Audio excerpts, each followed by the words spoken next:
Nosotros somos Luis Segura, Alison Córdoba y Jaime Díaz, estudiantes de Ciencias Jurídicas en la Universidad de Sonsonate. En el siguiente video hablaremos sobre los actos administrativos realizados por las municipalidades, en los que se restringe la libertad de tránsito de los administrados durante el periodo de emergencia declarado en nuestro país por el órgano ejecutivo, acción derivada de la pandemia por COVID-19. Como primer punto, haremos un breve repaso sobre factores a tomar en cuenta a la hora de recopilar información.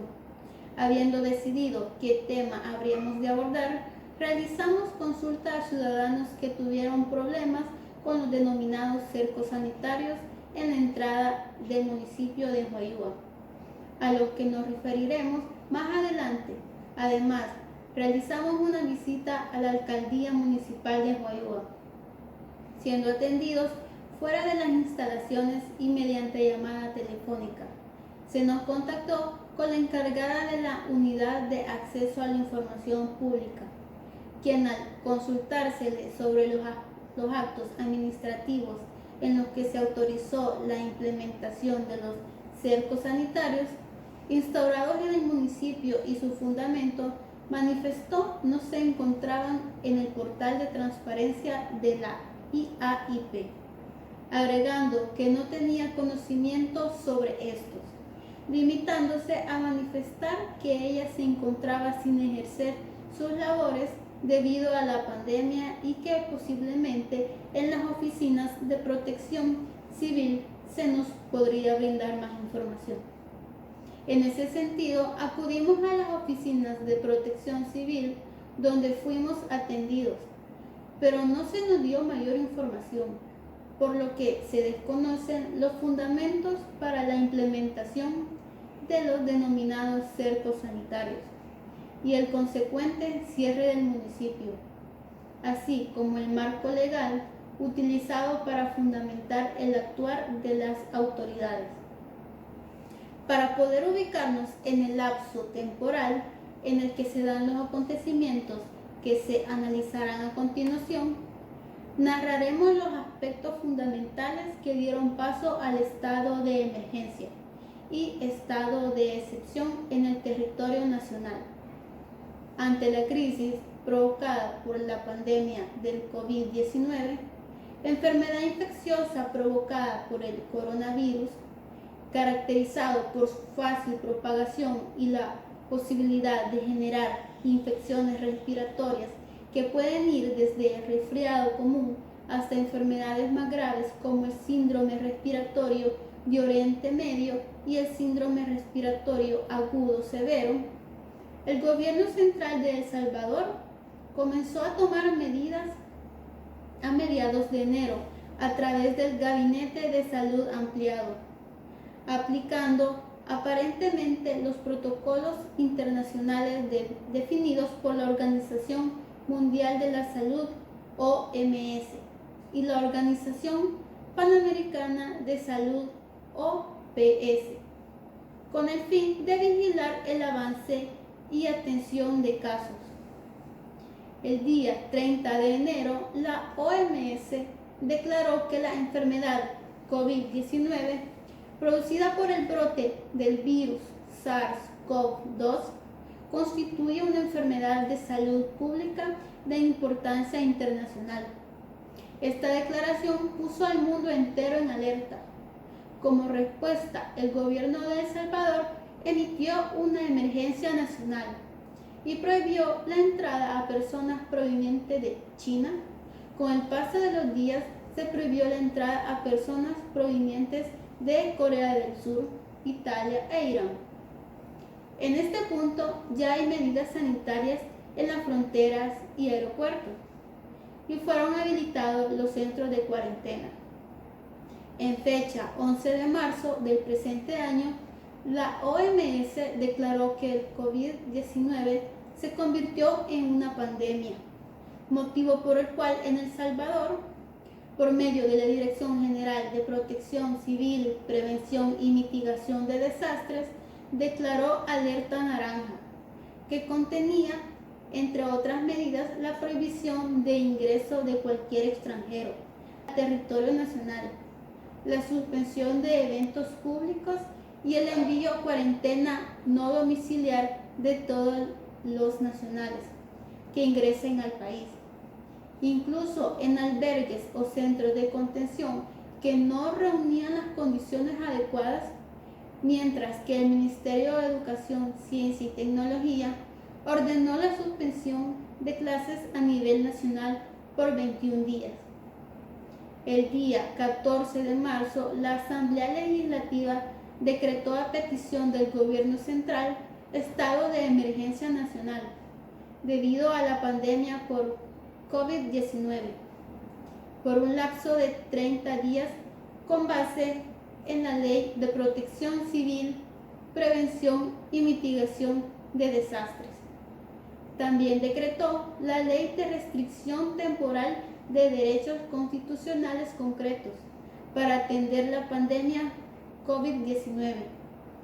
por un plazo de 15 días con base en el régimen de excepción constitucional. Esto, además de dotar de nuevas herramientas al gobierno central,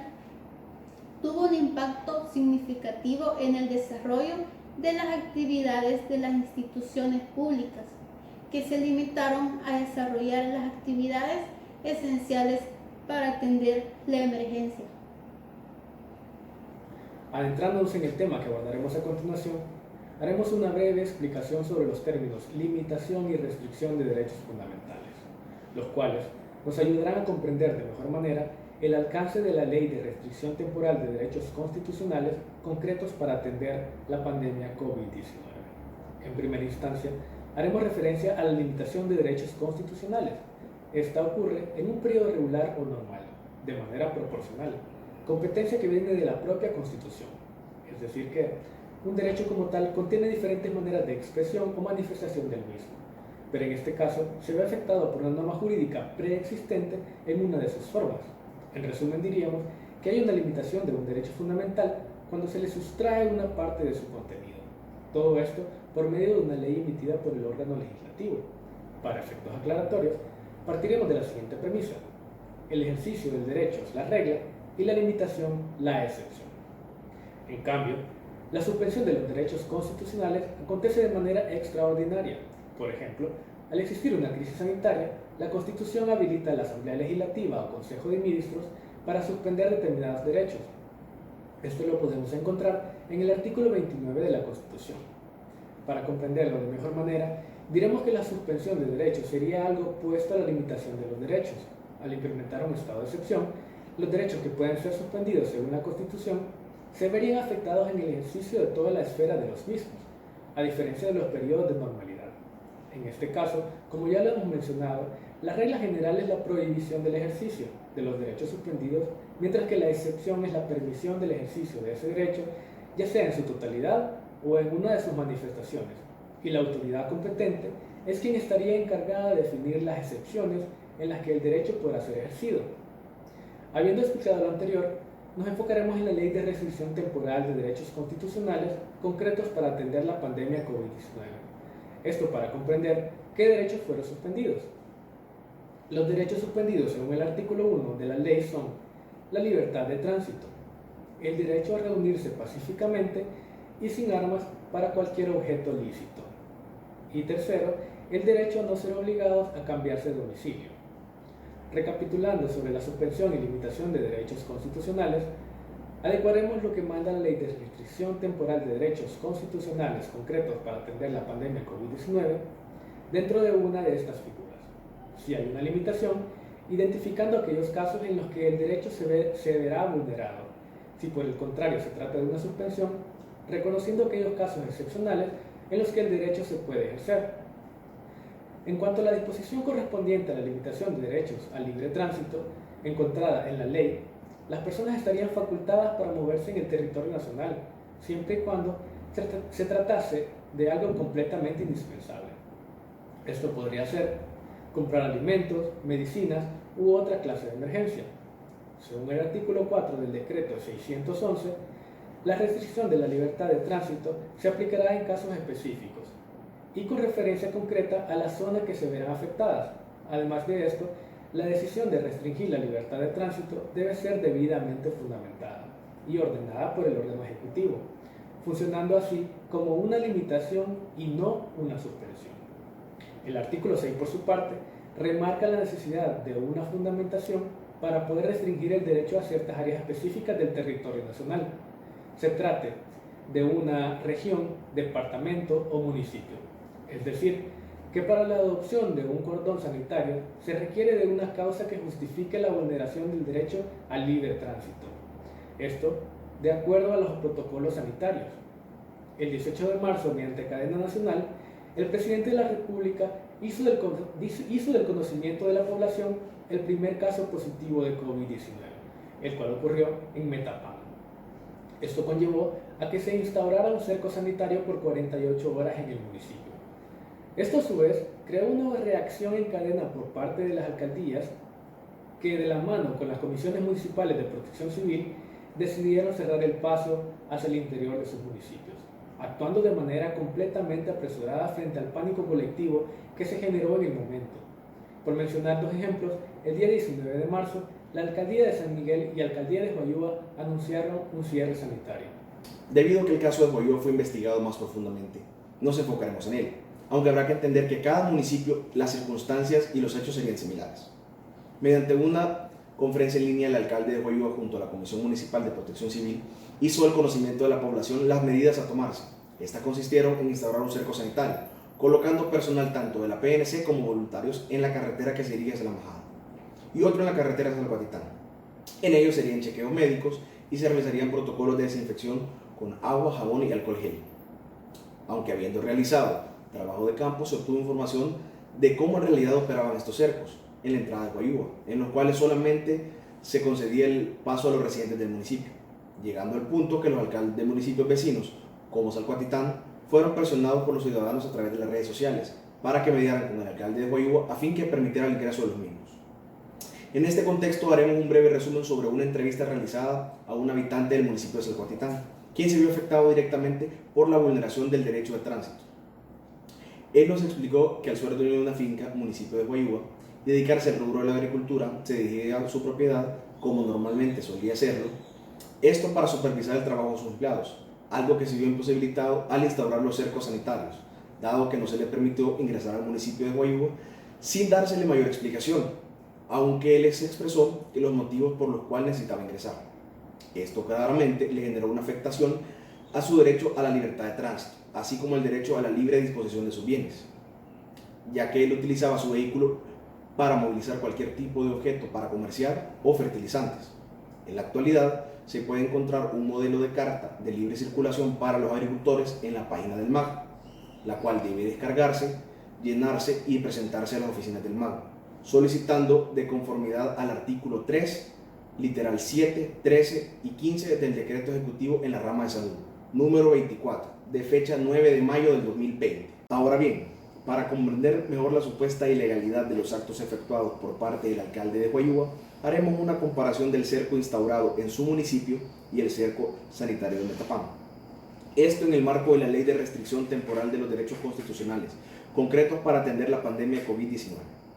En cuanto a la competencia, según el artículo 4, será el órgano ejecutivo quien, mediante resolución, ordene la restricción de la libertad de tránsito, algo que sí cumplió el municipio de Metapán, al contrario de lo que sucedió en el municipio de Huayúa, donde fue una decisión por parte del alcalde y la Comisión de Protección Civil, quienes implementaron una restricción del deferido derecho, lo cual iría en contra de lo dispuesto en el artículo citado. Otro de los puntos importantes sería la fundamentación, siendo un requisito para la restricción de derecho a la libertad de tránsito, estaría a su vez ligado íntimamente con los principios de proporcionalidad y necesidad, comprendidos en los literales C y F del artículo 2 de la Ley de Restricción Temporal de los Derechos Constitucionales concretos para atender la pandemia del COVID-19. En caso de Metapán, la fundamentación para la restricción de derecho a la libertad de tránsito haría alusión al primer caso confirmado de COVID y los posibles nexos epidemiológicos dentro del municipio, mientras que en Huayúa se desconoce por su parte si existió un acto administrativo con el que pretendieran habilitar su implementación y por otra, la fundamentación que le dio paso a la restricción del derecho al no existir ningún caso confirmado, posibles nexos epidemiológicos o algún otro peligro latente. Habiendo analizado la posible ilegalidad del acto realizado por el alcalde de Coyúa y la Comisión Municipal de Protección Civil, cabe agregar que al no estar funcionando debidamente las oficinas de acceso a la información pública, se desconoce ciencia cierta si existe una documentación en la cual se encuentren descritos los motivos por los cuales fue instaurado este cerco sanitario o un plan de trabajo, los cuales han sido compartidos en el portal del Instituto de Acceso a la Información Pública por algunas municipalidades. Pero de este en particular no se encontró información. De la misma manera, se desconoce si la Comisión Municipal de Protección Civil siguió las reglas establecidas en el artículo 14 de la Ley de Protección Civil,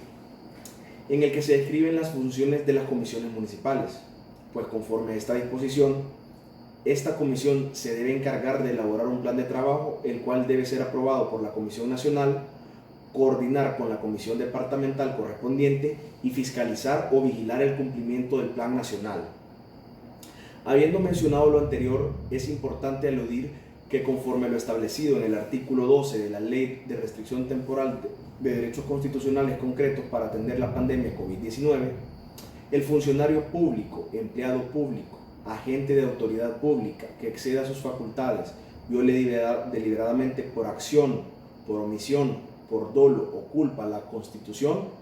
la ley y reglamentos o protocolos establecidos vigentes, será sancionado conforme a lo establecido en la ley. Concluyendo de manera preliminar que los actos realizados por la Alcaldía Municipal de Coyúa y otras municipalidades que hayan aplicado el mismo procedimiento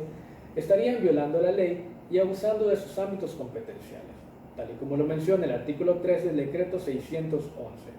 vulnerando así el derecho constitucional de la libertad de tránsito, teniendo que responder por la ilegalidad de sus actos, así como por los daños que pudieran haber ocasionado, reclamación que inclusive puede ser planteada en sede administrativa, tal como lo establece la vigente Ley de Procedimientos Administrativos. El administrado puede iniciar un proceso administrativo contra el funcionario o funcionarios emisores del acto. En este, existe la posibilidad, conforme a la Ley de Procedimientos Administrativos, de realizar las reclamaciones derivadas de la responsabilidad patrimonial de los funcionarios y potencialmente ante los juzgados o Cámara de lo Contencioso Administrativo que resulte competente, al encajar el acto dentro de alguno de los tipos de pretensiones que se encuentran en el artículo 10 de la Ley de Jurisdicción de lo Contencioso Administrativo. Finalmente, haremos un llamado a las autoridades competentes a estar al pendiente de los nuevos decretos publicados en el Diario Oficial, así como de las sentencias emitidas por la Sala de lo Constitucional, a fin de que las conozcan y apliquen de manera correcta, evitando así incurrir en vulneraciones a los derechos constitucionales. De la misma manera, les instamos, como parte de la comunidad jurídica, a evitar las interpretaciones subjetivas y adecuaciones erróneas para la realización de actos que puedan ser considerados ilegales. Invitamos además a la población en general y la comunidad jurídica en particular, fiscalicemos el actuar de la administración pública. Culminando así este video, nada más queda agradecer al licenciado Eric Gavidia por la oportunidad de participar en este video, además por las cátedras impartidas a nuestra persona. Muchas gracias.